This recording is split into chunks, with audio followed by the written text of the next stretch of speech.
राजधानी पटना में अपराधियों के दुस्साहस और दारोगा की जाबाजी की तस्वीर सामने आई है। नमस्कार, कशिश न्यूज में आपका स्वागत है। मैं हूं अनुराग। खबर बड़ी है, राजधानी पटना से है और बेउर इलाके की है। बेउर इलाके के दारोगा अपराधियों को पकड़ने गए। 7 अपराधी हथियारों से लैस और इधर सामने में दारोगा ने हिम्मत नहीं हारी, फायरिंग की, हवाई फायरिंग, और अपराधियों से आत्मसमर्पण करने को कहा। लेकिन अपराधियों ने भी जवाबी फायरिंग कर दी, लेकिन दारोगा भी कहां मानने वाले थे।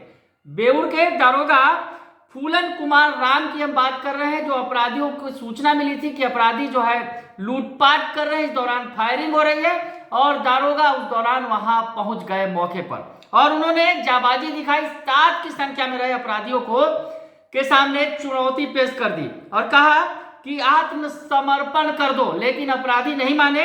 उन्होंने फायरिंग की और फायरिंग जब की तो दारोगा के हाथ में गोली लग गई। दारोगा फूलन राम जो ड्यूटी पर थे उन्हें गोली लग गई, लेकिन इसके बाद भी फूलन राम नहीं माने और उन्होंने 3 अपराधियों को दबोच लिया, हथियार के साथ दबोच लिया। हालांकि मौके से बाकी जो 4 अपराधी थे वो फरार हो गए। इस पूरे घटनाक्रम के बारे में दारोगा फूलन राम क्या कर रहे हैं, ये आपको सुनाते हैं, सुन लीजिए। क्या घटना घटित हुई थी? रात 2 बजे के करीब में सूचना मिली थी कि एक घर में कुछ 5-6-7 व्यक्ति लूट कर रहे हैं और उसी घटना के क्रम में हम लोग वहाँ पहुँचे। फायर भी कर रहा था। जब पुलिस की गाड़ी देखा तो भागना शुरू किया तो हम पहुँच के उसको पीछा करने के बाद जैसे उसके नज़दीक पहुँचे तो मुझ पर फायर डाल दिया। उसको जवाबी कार्रवाई में मैं भी फायर उसको किए और फायर करने के बाद भी दौड़ते रहे। दौड़ने के बाद उसको 2 के दबोच कर हमने रख लिया। 2 पकड़ा गया। तो गोली कब लगी पता चला? हाँ, गोली हमको लगा उसी टाइम में 2 बजे ही गोली लगा। हमको पता था कि गोली हमको लगा है, लेकिन फिर भी मैं पकड़ने का प्रयास किया, लेकिन पकड़ा गया। कितने लोग पकड़ाए? 2-3 लोग पकड़ाए हैं। कहाँ के वो लोग थे? एक तो गौरीचक के था और हिलसा का है लोग। तो सुना आपने कि फूलन राम के साथ क्या कुछ हुआ उस मौकाए वारदात पर, उन्होंने बताया। और इस पूरे मामले की पुष्टि भी की है फुलवारी शरीफ के एएसपी हैं विक्रम सिंह, वो भी पूरे मामले की पुष्टि कर रहे हैं, उन्हें भी सुन लीजिए। दिनांक 24 और 25 की रात्रि को 2 बजे लगभग बेउर थाना अंतर्गत बेउर मोड़ के पास सूचना मिली कि कुछ अपराधकर्मी टेलीकॉम टावर से बैटरी चोरी कर रहे हैं। सूचना के सत्यापन के लिए डायल 112 और थाना गश्ती दल वहां पर पहुंचा। पुलिस की गाड़ियों को देख के अपराधकर्मियों ने वहां से भागने की कोशिश की और उसी क्रम में उन्होंने पुलिस के ऊपर फायरिंग भी किया। फायरिंग के क्रम में उनके द्वारा एक गोली थाना के पदाधिकारी एसआई फूलन राम को लगा।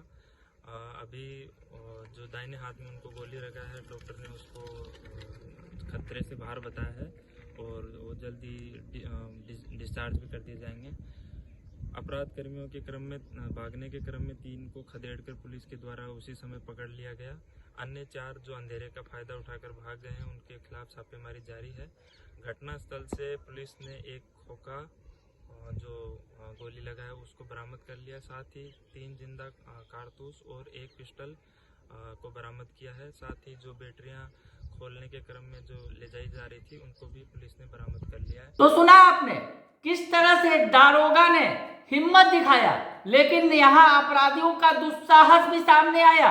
जिस तरह से राजधानी पटना में अपराधी लूटपाट की वारदात को अंजाम दे रहे थे, तो ये बड़ा सवाल खड़ा कर रहा है लॉ एंड ऑर्डर पर कि अपराधी दुस्साहसी हो गए हैं और इस तरह के आपराधिक वारदातों को अंजाम दे रहे हैं। हालांकि जिस तरह से ये दारोगा ने जाबाजी दिखाई, 3 अपराधियों को मौके से धर दबोचा। ये बेउर के कृष्ण विहार कॉलोनी इलाके का मामला बताया जा रहा है और मोबाइल टावर में लूटपाट करने के लिए अपराधी पहुंचे थे। तो खैर, दारोगा ने अपनी जाबाजी से 3 अपराधियों को धर दबोचा है। हालांकि अपराधियों ने जो गोली चलाई दारोगा के हाथ में लगी है और फिलहाल उनका इलाज चल रहा है। बने रहिए कशिश न्यूज के साथ, तमाम खबरों से आपको अपडेट रखेंगे। फिलहाल के लिए इतना ही। धन्यवाद।